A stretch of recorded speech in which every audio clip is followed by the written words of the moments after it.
Okay, I've gone ahead and scripted this one, which is kind of, I only do this every so often. Hopefully, my goats don't make too much noise. I'm supposed to be milking them right now, and they're going to hear my voice reading this to you. But I'm going to try it. Let's see here. So, and then they will get milked after. What Michael Rush missed and why? Okay, now I'm referring to Ezra's Eagle. Okay, first off, you must be a diligent student of Ezra Taft Benson, H. Ferlin Anderson, Dallin H. Oaks, and especially the Constitution itself. Um, you won't catch these things if you're not annoyed at the violations of the Constitution. If you haven't studied what President Benson urged us to study. Okay, so number one here.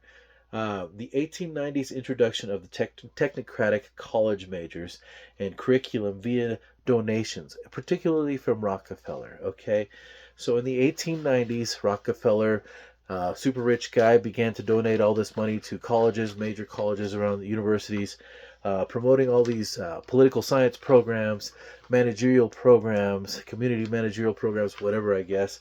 And that basically promoted the idea that the Constitution is outdated. It's the horse and buggy years. And so you've got these kids going to college to become smarter and saying, oh, cool, I can major in this. And they get indoctrinated in these technocratic ideas. The early years of the technocratic agencies began in the late 1880s with the Interstate Commerce Commission, where there was a disagreement about how to manage the railroads, which crossed state lines, interstate commerce type jurisdiction, what have you. And with the way Congress responded was they did something that they'd never done before. They created an agency that concentrated the legislative, executive, and judicial powers basically in it. This is the first time that started to happen. Okay, so we've got that progressive era kind of approaching at this point. Now you've got the Carnegie Endowment for International Peace. Now, look, I'm not an expert on Carnegie and all these guys, by the way, but this is what I found. And the Carnegie Endowment for International Peace, it sounds like it's the early collaboration of billionaires across the globe. Okay, then you get the Council on Foreign Relations. After the League of Nations attempt after World War I, this is the early 1920s at this point. You have also, Jekyll Island somewhere in there. I didn't put that in there, but everybody knows about that. Okay. Then you've got Harding and Coolidge had been interfering. So basically, after Wilson, you get Harding and Coolidge, who are interfering with the globalist and technocratic agendas. Um, Taft, former President Taft, is now the Chief Justice of the Supreme Court, and he makes a sales pitch to Congress and the presidents for the Judiciary Act of 1925. Taft was closely associated, apparently, with the Carnegie cause. Okay, so you've got the Council on Foreign Relations. You've got these technocratic educational programs at the universities. But they're getting resistance from Harding and Coolidge. Harding and Coolidge are conservative, and so they're not working out great. So Taft makes a sales pitch for the Judiciary Act of 1925. So again, I've mentioned technocratic. I've mentioned international relations, right? And which is, first, it's just the CFR, the Council on Foreign Relations. After the League of Nations attempt and some other stuff like that. And then I've mentioned now the Judges Act. What the Judges Act did, or the Judiciary Act, what it did is it basically was sold to Coolidge as a way of being more efficient. That's the way Taft pitched it to get him on board. He says the Constitution, we need to be able to decide constitutional issues quickly when we're questioning whether or not something is constitutional. Let's make the Supreme Court stop dealing with so many just regular cases and make it to where they're pretty much always dealing with deciding what's constitutional and what isn't and giving the explanation for why. So that was the plan with the Judges Act or the Judiciary Act. So now you've got basically judicial supremacy in place as the last piece. This is 1925, okay?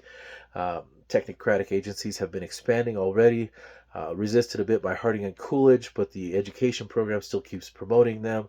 And there's been some failures in some of the international relations, but they're already there. The CFR is already in place, and the Carnegie Endowment for International Peace So, again, three things I'm pointing out: technocrats, entangling alliances, and last but not least, 1925, the judicial supremacy concept, okay, being passed, straight up codified, not through the proper constitutional amendment process, but through a simple Article 1, Section 7, Clause 2 process, right? Now, Hoover is the first president to be elected after all three of these eagle heads. So basically, Coolidge, then Hoover. Coolidge is the one who signs the Judiciary Act into place, right? Gets tricked into it. He's not elected into being in charge of this kingdom. This is his last term. He signs it. The first one to be elected to being in charge of this three-headed kingdom that has these three unconstitutional new branches, which is, again, the developing, at least, the technocrats, the entangling alliances, and judicial supremacy, none of which are allowed for in the Constitution. I've done other videos on this. So many other videos, it's not even funny. And this is because I'm an annoyed constitutional student, because I listen to Ezra Taft Benson, and because I look at the things that annoyed him too, and President Oaks, and H. Rowland Anderson. Okay, so this just doesn't come out of nowhere. It's because of my diligence as a constitutional student, and then paying enough attention to Ezra Siegel and Michael Rush and those guys to where suddenly I'm like, yeah, okay, you guys are missing this. Continuing on here, you guys. So he's the first one to be elected with the technocratic agencies and indoctrination for such, the entangling alliances, judicial supremacy. And while the Fed and billionaires did much to facilitate and set the stage, the three that have actual power and are upheld by the majority of the righteous are these. Okay, Michael Rush figured out that the extra long feather and the short feather concept by the short feather is the ones that are unnaturally removed, which would be Kennedy and Nixon. Okay, on the first wing, right? Extra long feather is when you look at the interpretation of Ezra Siegel in the next chapter, it says just basically the FDR served longer than anyone prior to him. Not necessarily that he served twice as long years wise. So that's an important clarification. Okay. And so, but Michael Rush pointed us all to that. Quite interesting. It was already like statistically quite intriguing to all of us. President Trump has been. So this is where I'm really sold on it. Okay. No president prior to President Trump has been impeded by these three things: the technocratic agencies, the entangling alliances, and judicial supremacy, which are the three eagle heads. He's gotten it the most consistently. You know it's true. We all know it's true. Okay. So the three eagle heads woke up once you get over to that first feather on the next wing. Okay. Trump was removed by a shadow campaign, which is admitted. And I want you to see this article if you haven't heard of it yet. It's called The Secret History of the Shadow Campaign That Saved the 2020 Election. It's in Time Magazine from February 2021, where they admit all the different things that they manipulated, most of it being quite unconstitutional, in order to be able to. So, again, you have to be an annoyed Constitution student. You have to be an annoyed Constitution student. You have to have paid attention to Ezra Taft Benson, Dallin H. Oaks, H. Rowland Anderson, J. Reuben Clark, and these guys, right? Now, anyhow, continuing on here. So, he was removed unnaturally, definitely then therefore a short feather. He definitely woke up the three eagle heads. Biden was nominated, or won the election, we know that in 2020, then nominated again in 2024, while Trump kept fighting, and a lot was being sent his way. He kept fighting. Get it? Okay, there you go. And, and resisting being permanently removed. They could not get him to permanently go away. He was still sticking on that wing. So annoying. So who's sooner away then? Biden was pressured to stop running in 2024, even though he was nominated, and Kamala ran in his place instead. Unnatural removal twice in a row now. Trump, the secret shadow campaign, look up that article, then Biden. Statistically, I mean, phenomenal. Two in a row, two short feathers in a row, just like it says. Michael Rush nailed it. He just didn't understand sooner away, because who's still around? Trump won in a landslide in 2024, and he kept fighting while he wasn't technically in office. He was still around. They couldn't make him go away. It was so annoying. So who's away sooner? The second one, which is Biden, period. So I saw this first by the Garner brothers, by the way. Great video. It's a cool little video. It's got a guy in a blue suit and a guy in a red suit that says the guy in the blue suit shows up to the guy in the red suit shows up to the party. The guy in the blue suit shows up later. Both of them are still hanging out, and then the guy in the blue suit leaves, and the guy in the red suit's still around. The guy in the blue suit's way sooner. Fantastic. Nicely done on the part of the Garner brothers. Something's going to go wrong with all of us interpreting this, by the way. Hindsight is always going to be 2020 if there's anything that it's taught us. But you have to study the Constitution. How many times have we been told to study the Constitution? That it's akin to the relations God, that it's fundamental law of Zion. Fundamental law of Zion. The law going forth from Zion in the last days. Look up your Isaiah. Look up how many prophets of this. It was Joseph Smith first. He was the first one to do it. Okay? Now, this is a very old pattern. I really tested this out. And I'm not an expert on history, so I really tested it out with AI. I kept trying to play the dumb person, the smart person. I think this is wrong. I think this is right. And no, AI consistently said China, even stuff prior to Rome, but mostly Rome. The very old pattern. And it's kind of hinted at in the Book of Mormon, too. But the Book of Mormon says it's not going to share the simple manner of the secret combinations with us. So we have to kind of guess at it, but we have hints at it when you study throughout the whole Book of Mormon. It says, this is what I came up with. You have to have the sophists or the justifiers, the ones who give the administrative usurpations and whoredoms of playing the harlot with the nations of the earth a veneer of legitimacy with their sophistry. So they sound convincing, and they tell everybody, this is why this is constitutional. This is why, don't you know you gave your consent to it? Let me tell you how you gave your consent to it, right? Even though we didn't really give our consent to it. But they make it sound convincing. Okay, so you have to have those.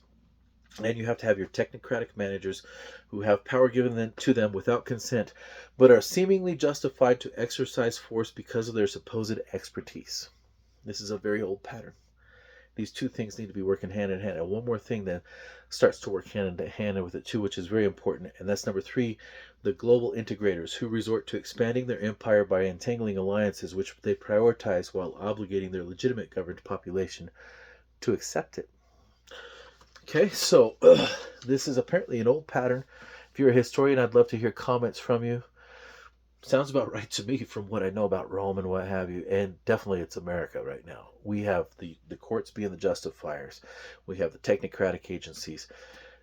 And then we have this sense of global responsibility, sense of, we got to take care of the whole world, right? And so they make us feel guilty, as a matter of fact, if we tell our leaders, hey, you got to prioritize America. Your obligation is to us, not to the rest of the world. They make you feel guilty, right? So they play on your morals and what have you. Okay, they play on your sense of right and wrong, your wisdom, your sense of how the world is supposed to work, because they're the experts and they can explain it all, and you're immoral.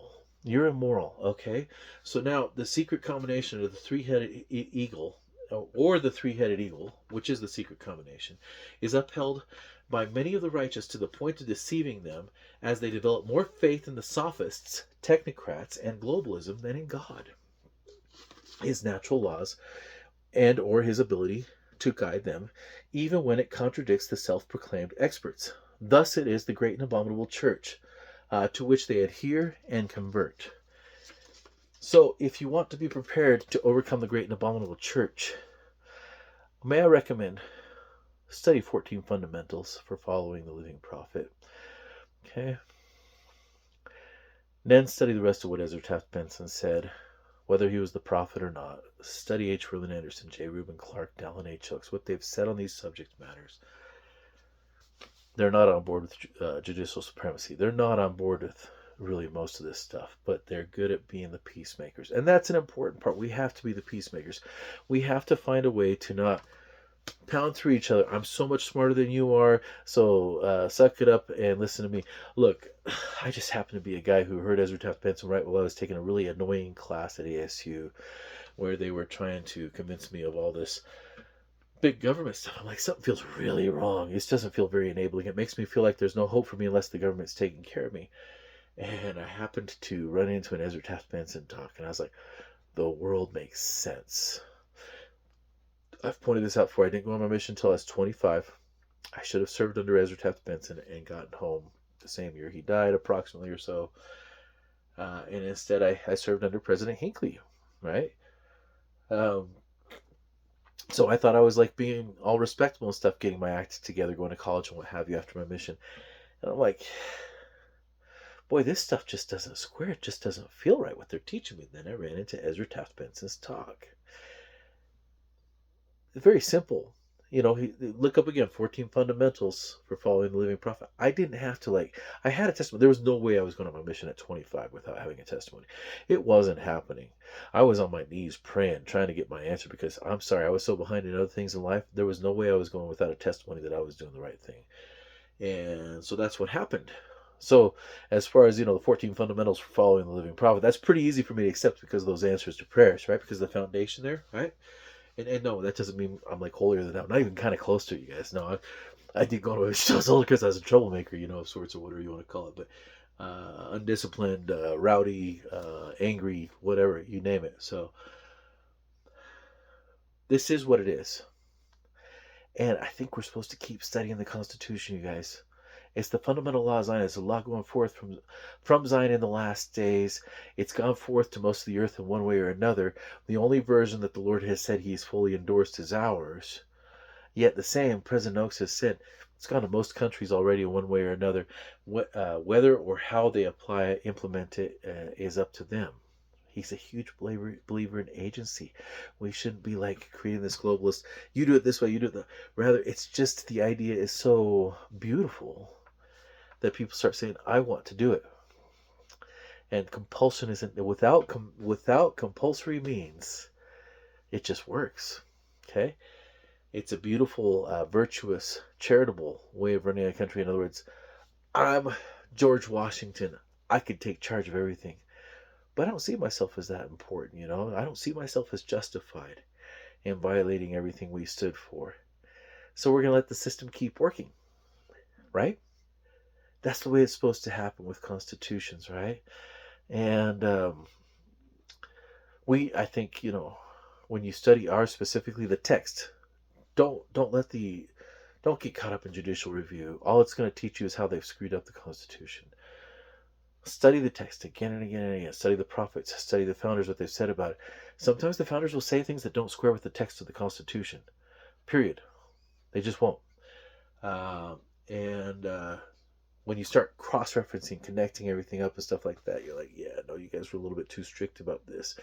Or you guys were a little bit too open-minded about this. I'll stop at that much, you guys.